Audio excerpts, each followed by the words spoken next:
or we suffer, then we come and do that what we are supposed to do. Let's sit down and iron out things. Even Boko Haram, we have reliable information. Many of their leaders, are ready to drop down their weapons. Power is shared according to your size, not according to your power, capability, or resources you control. There are some people in the Middle Belt that are agitating. Now they are joining the Niger Deltans. Some rogue Niger Deltans have sent a visual or the video request to Boko Haram that let's come together and work. You work from the north, we work from the south. He's not a terrorist sympathizer. Show me if one person has killed. He has not killed anybody. He has not ordered for killing anybody. Just discard the fake news and everything. The man is working with, stabilizing a government among a section of youth which we like them to come and join in nation building. And you people were fighting them, and then you say you trust people like Pantami. No, you should get more like him and put them in power. Don't remove him. You will regret.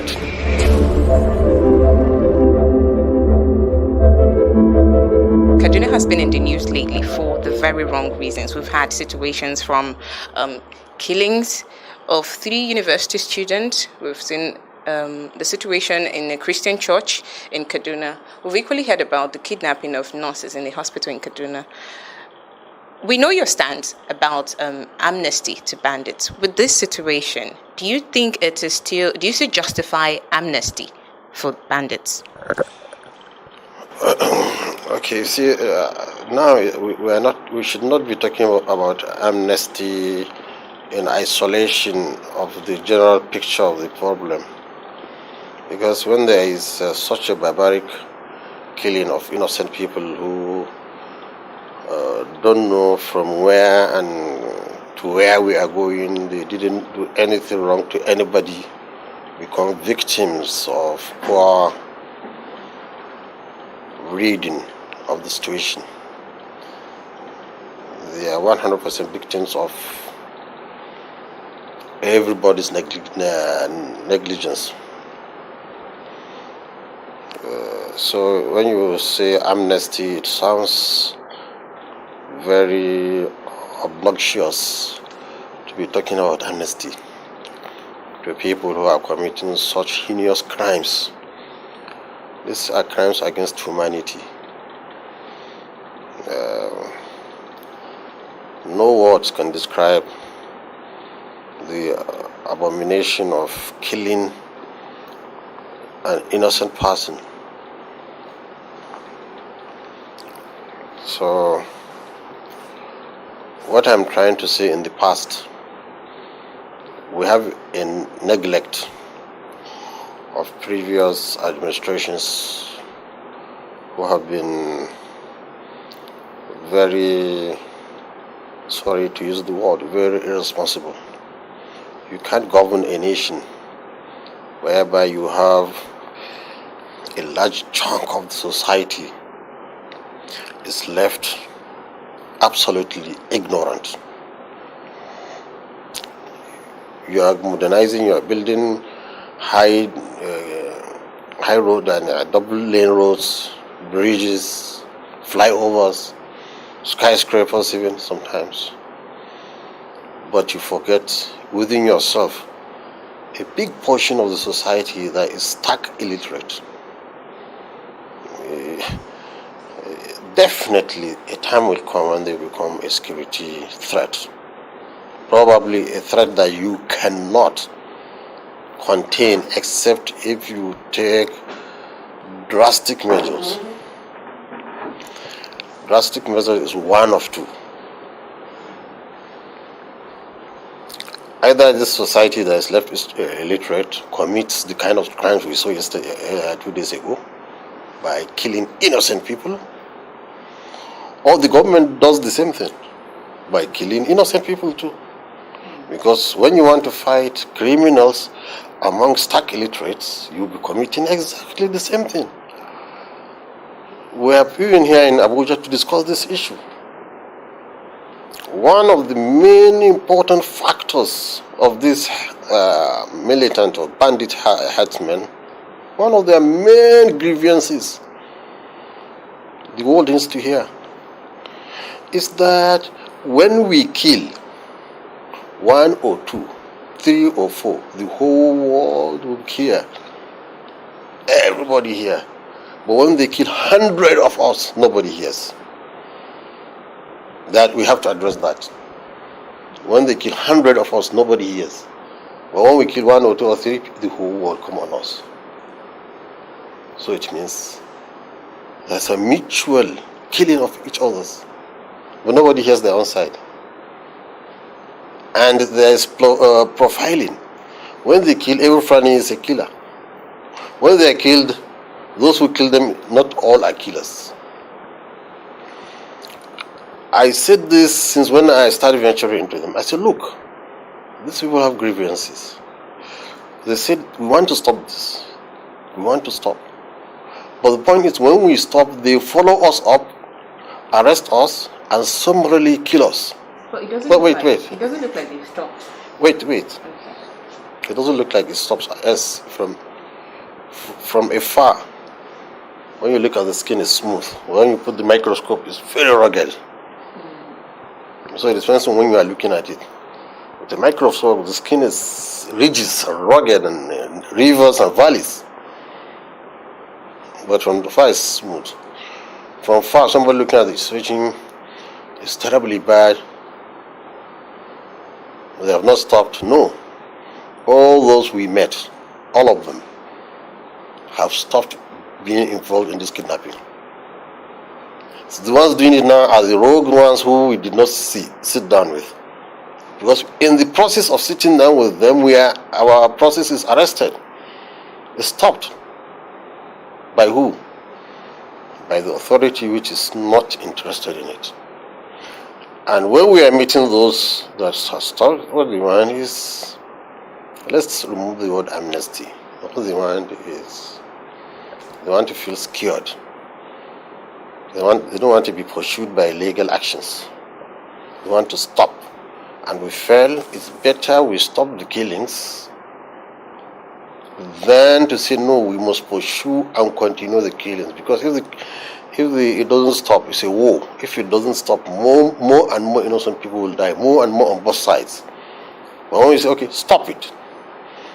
Like when we stop, just example to understand it.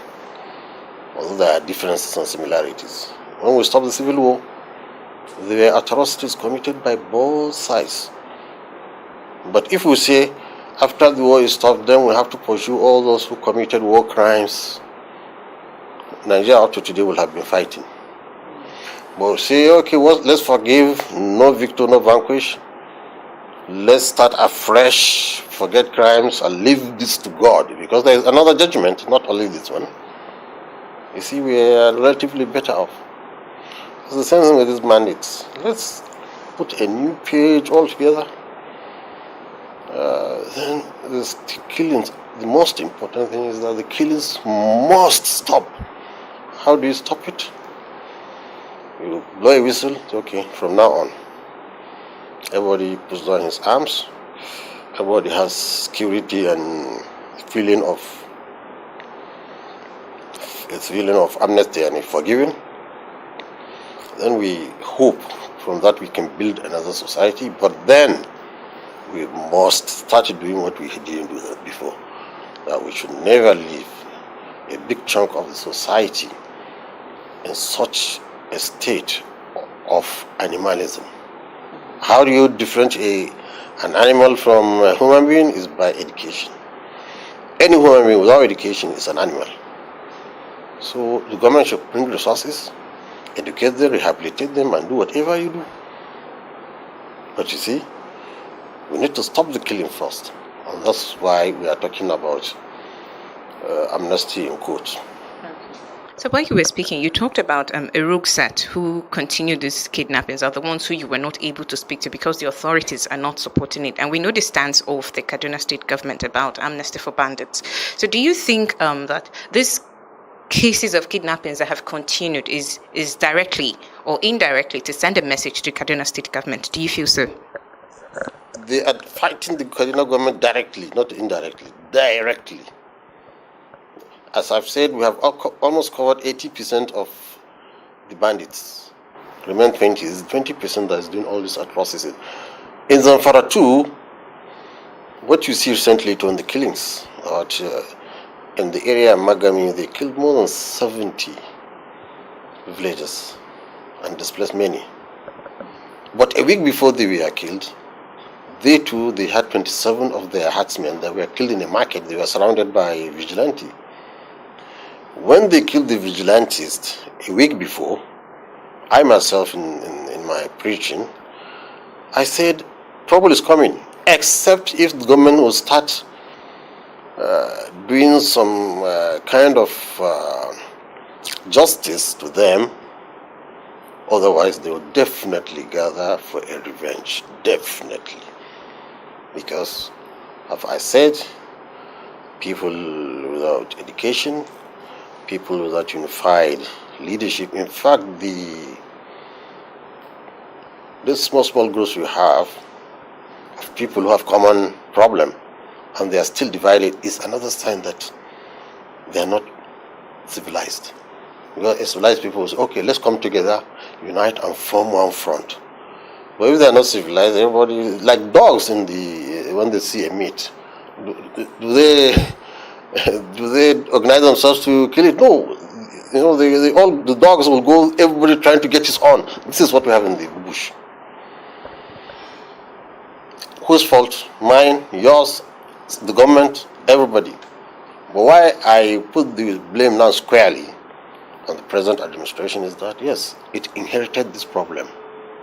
But then, since we understood the problem, you should put in process machine to correct it. They are not correcting it. So their offense is more than those previous ones. Because in the previous ones, it was in the embryonic stage, it was developing. But now it's a monster. You're dealing with a monster like if it's a baby. If I understood something you said, Sheikh, you said just like the Civil War, if we declare no victory, no vanquish, everybody drops weapon. There are people who have bared the brunt of some of these actions. Don't you think they will feel unjust? I'm saying this because I've been, in the nature of what I do, I've been opportune to speak with some people who have been victims, and I feel their pain, and they feel offended when anyone says so. So don't you think it's being unfair to them? Yes, you see. I myself am a victim of these bandits. How so? My own brother was kidnapped by them. He had to ransom himself almost 5 million. My very close relative, because we are from the same, in fact, close, is a relative, because the son of our lifetime driver of my father, his son is in the soldier. 11 of them were ambushed by bandits and killed. And no authority told us that they were killed. He was in the army. I was in the army too, protecting this nation. And we just discovered his body in the mortuary because somebody knew him. His body has started changing. So I am victim of banditry.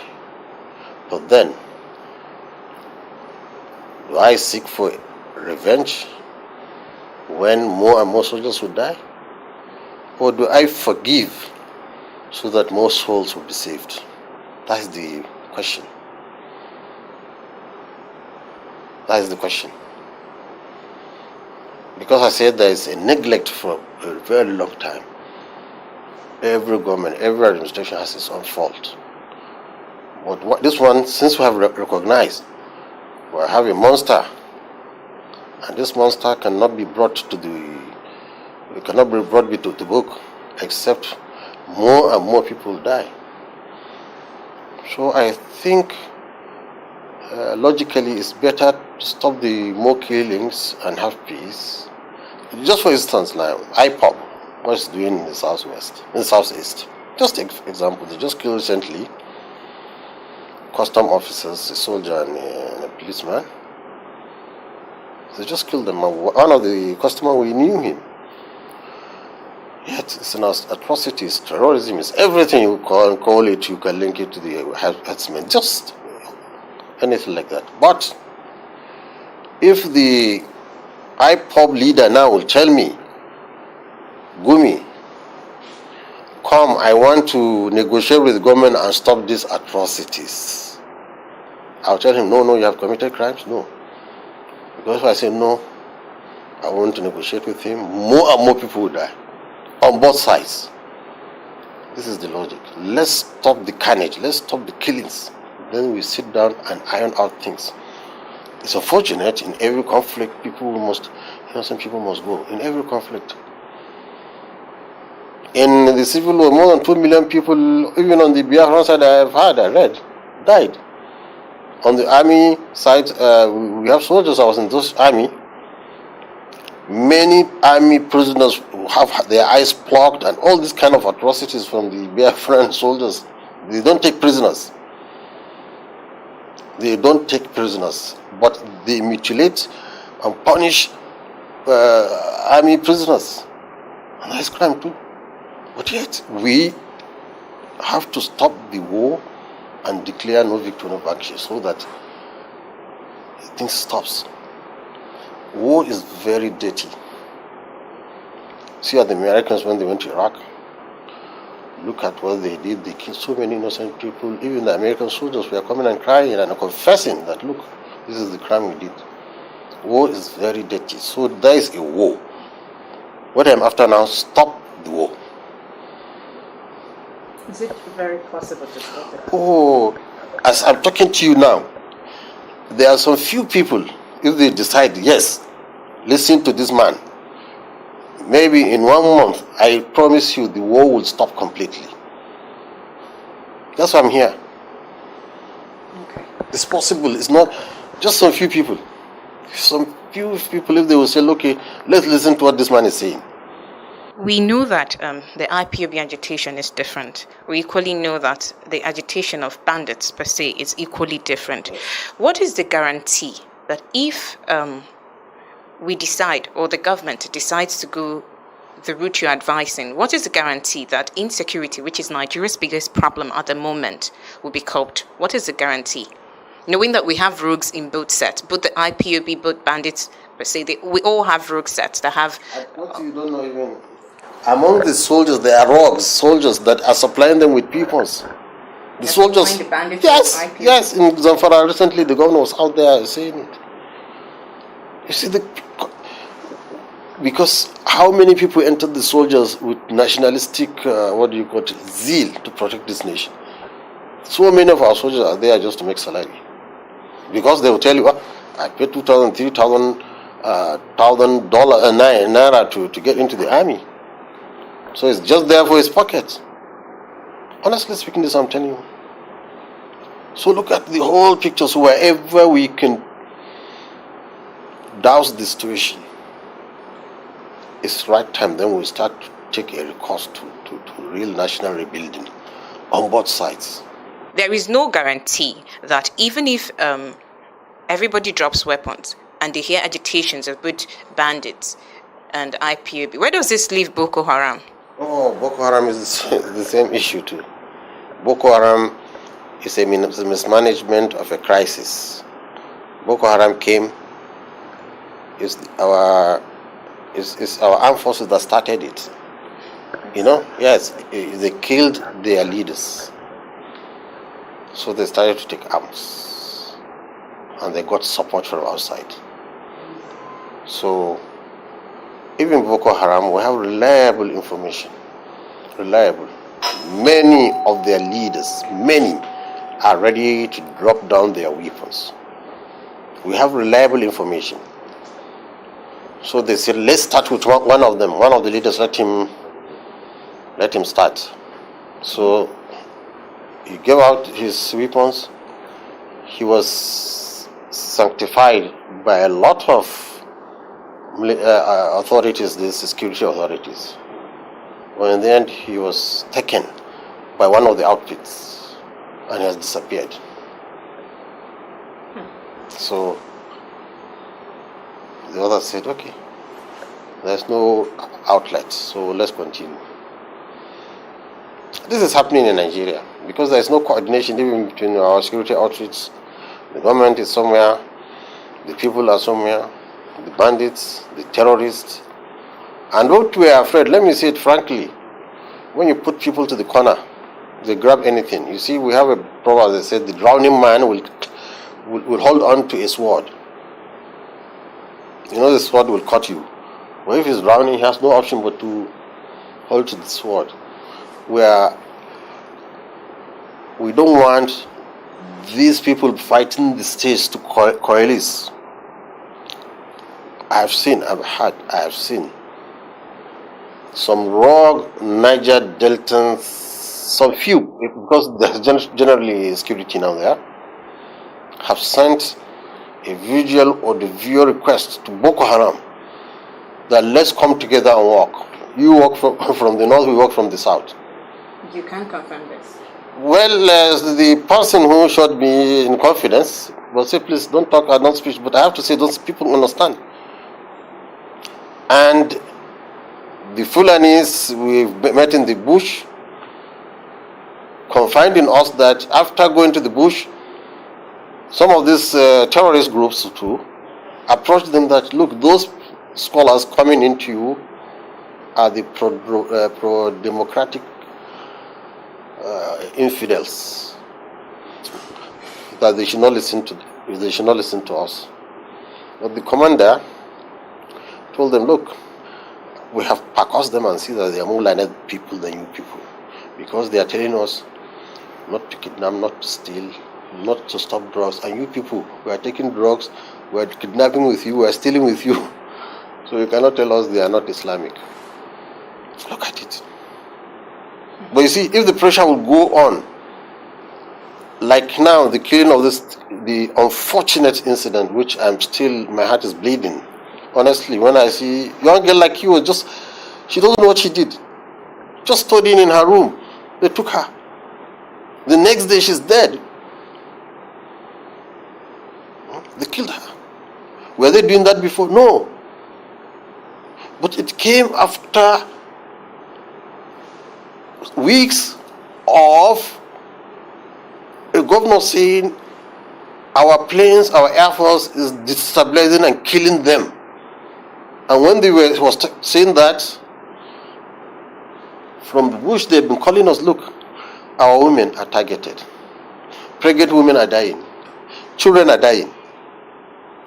What that means is they are hardening their hearts to fight more, to kill more, to be merciless.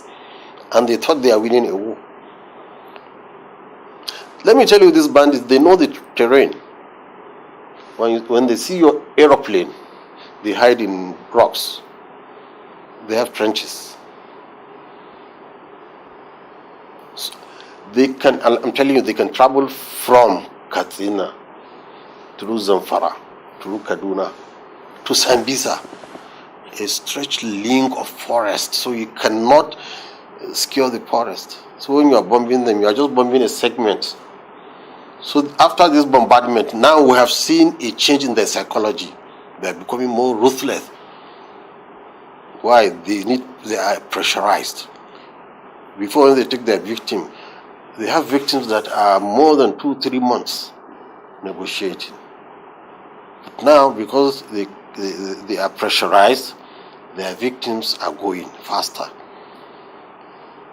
I hope you understand. Yes, I'm not talking for these people at all, but I'm saying let's understand the picture. I'm trying the public to understand the picture so that the public will pressurize the government to do the right thing.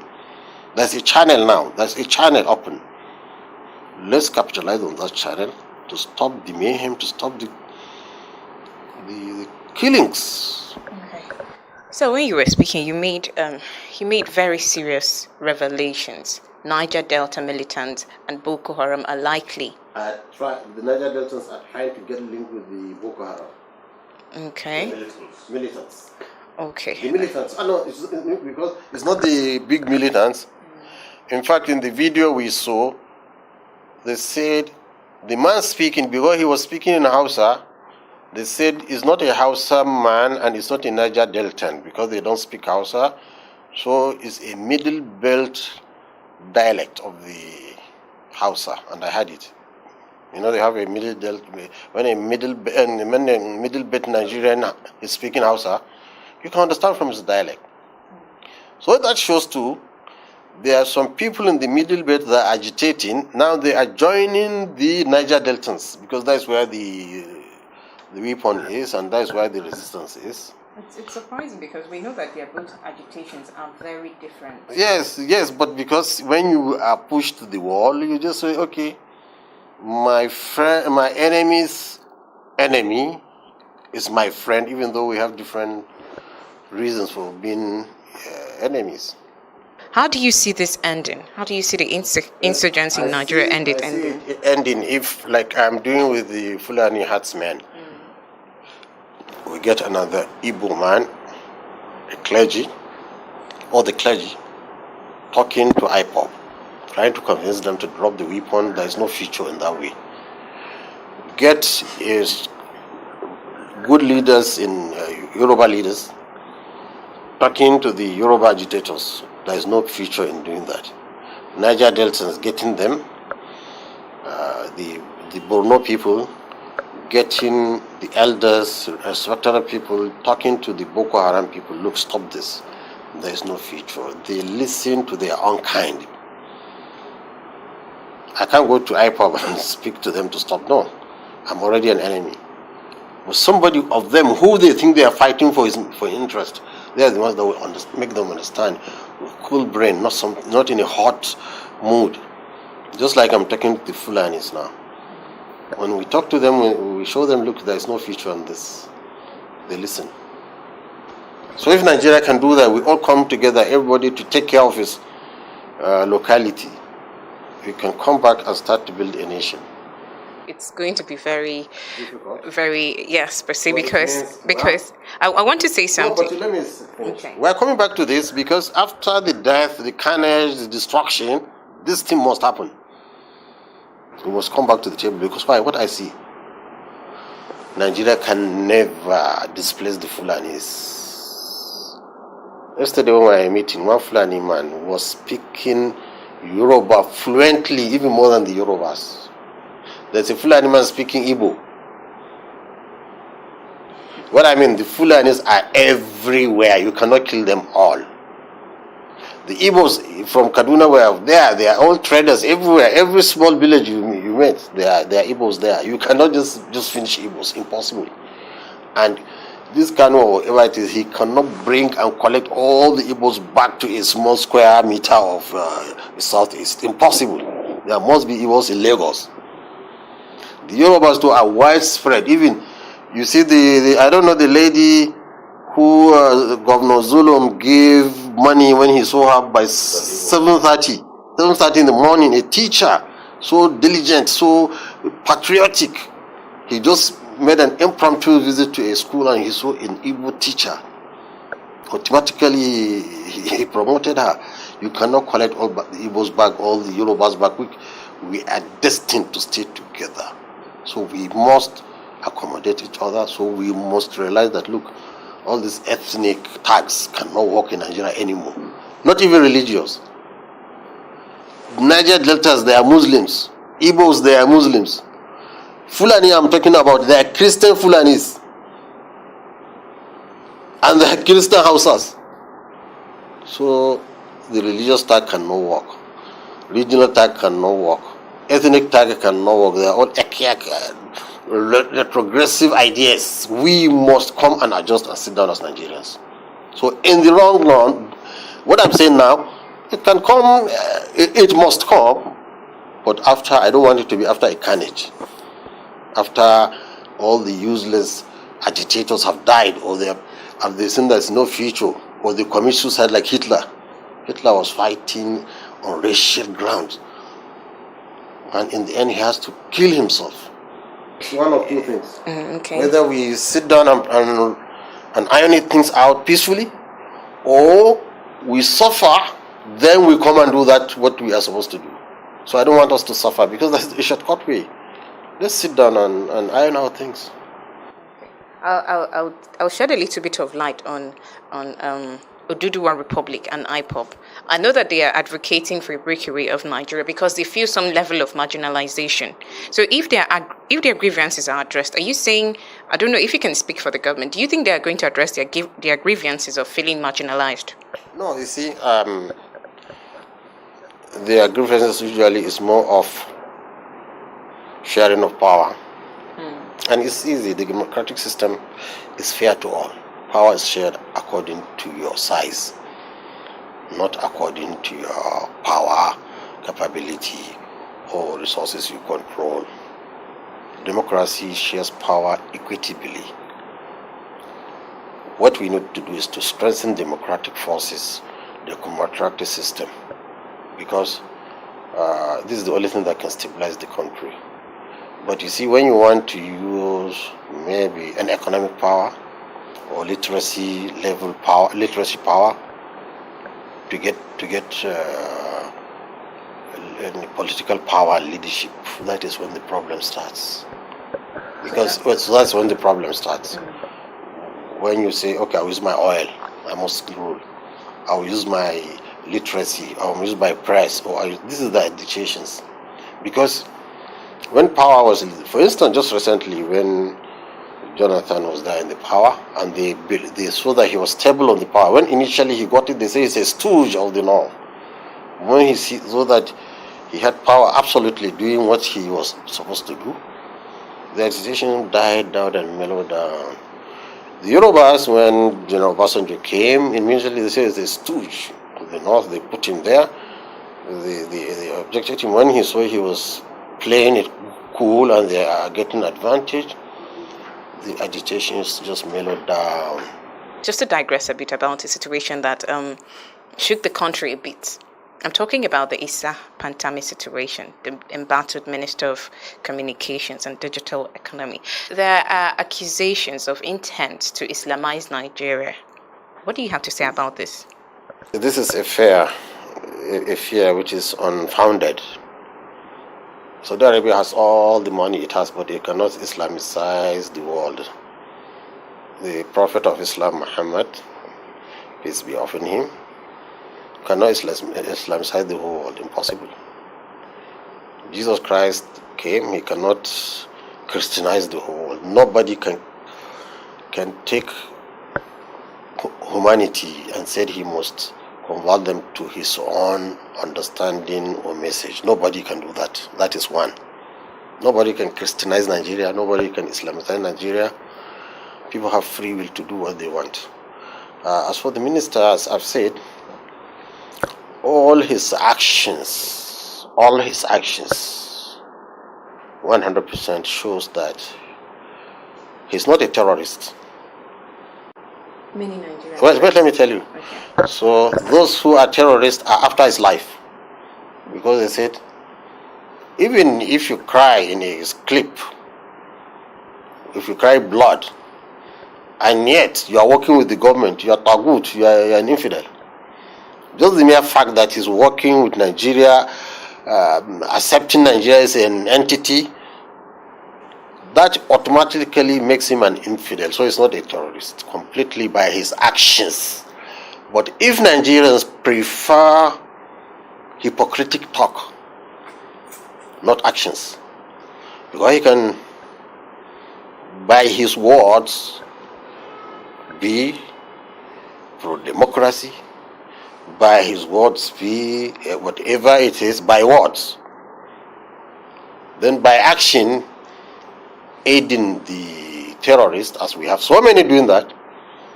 If they prefer that, then they can hang him. But if they want somebody who by his action is truly a nationalist, but along the road his wording sometimes somehow shows as if he has sympathy with them, just wording, not action. This is the case of Pantami. This is how I analyze it. And this is what I've been warning Islamic scholars that are preaching.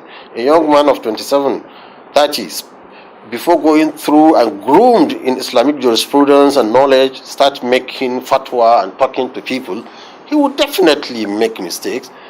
Muhammad Yusuf is just a small man. He's not an Islamic cleric. starting to make fatwa. Mu'tazila is starting to make fatwa. They are not qualified to make fatwas. When you start making fatwa, when you are not qualified, definitely you will go with it. That's why we are always telling them, look, don't go and study in Pakistan or Egypt or Saudi Arabia and come to Nigeria. Nigeria has its own standard, traditional, inherited Islamic jurisprudence which we can build on and unite people. So this is the side effect of what they did. Start preaching, start giving up fatwa when you are really not that a scholar. Because you speak, just like in a church, let me give you an example. We have Wole Soyinka, he has almost the best man in English literature in Nigeria with a Nobel Prize. Because he has a Nobel Prize, does he take a Bible and go to church and start preaching? That doesn't qualify him to be an ordained pastor.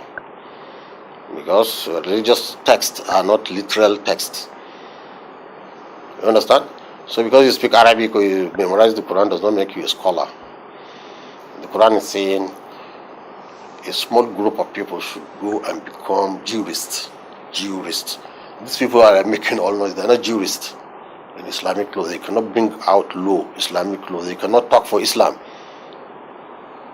You understand? All these pastors that are doing miracles all over Israel, just doing it for money. This is how we have Muslim preachers. Some to be famous, some to, but not really Islamic. They don't speak for Muslims. They don't speak for Muslims because Muslims, we have a chain of transmission of knowledge, which you must, ascribe to be an Islamic jurist. You don't just come and take the Quran and the Hadith and start interpreting it all the way contemporary scholars that interpret it. No, that's a chain. And that chain must be obeyed to be an Islamic representation. Whether the Quran, whether the Hadith, whether the fiqh, there's a chain. It's not just open like that for anybody to translate.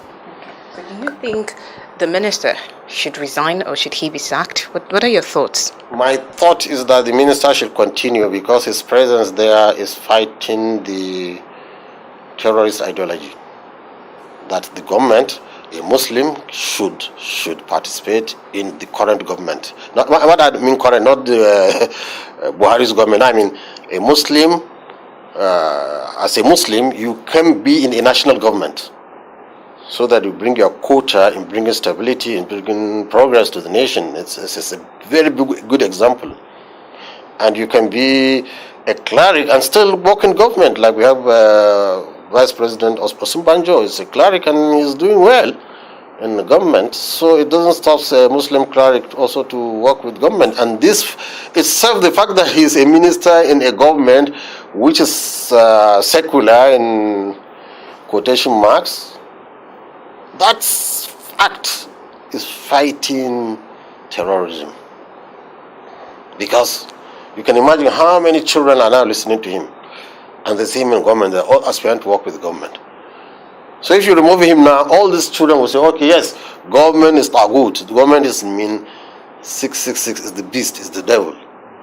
And we have another group of boys who also join the Islamic terrorism. I say Islamic, yes, there's Islamic terrorism, there's Christian terrorism, there's Jewish terrorism. Terrorism is when you impose your idea by killing innocent people. Show me if one person has killed. He has not killed anybody. He has not ordered for killing anybody. Just discard the fake news and everything. The man is working with, he's stabilizing a government among a section of youth which we like them to come and join in nation building. They listen to him and they are all working. And that is good. You should never throw him away. Believe him. Despite the allegations of being a terrorist sympathizer. No, he's not a terrorist sympathizer. You don't know what those terrorists are calling. Now in Gaidam, in Benue State, there is a flag hoisted by the terrorists saying this nation, this place is not Nigeria. It's a serious challenge. They have killed soldiers there. So now you have a man who a lot of youth believe and listen to. He's telling them no. The real nation is the Nigerian, not the flag with the La ilaha illallah. And you people were fighting them, then you say you trust people like Pantami. No, you should get more like him and put them in power. It will stabilize.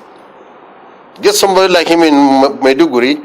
Let him come and when I saw a clip, some policemen were reading the Quran and doing the Ramadan tafsir. I was happy.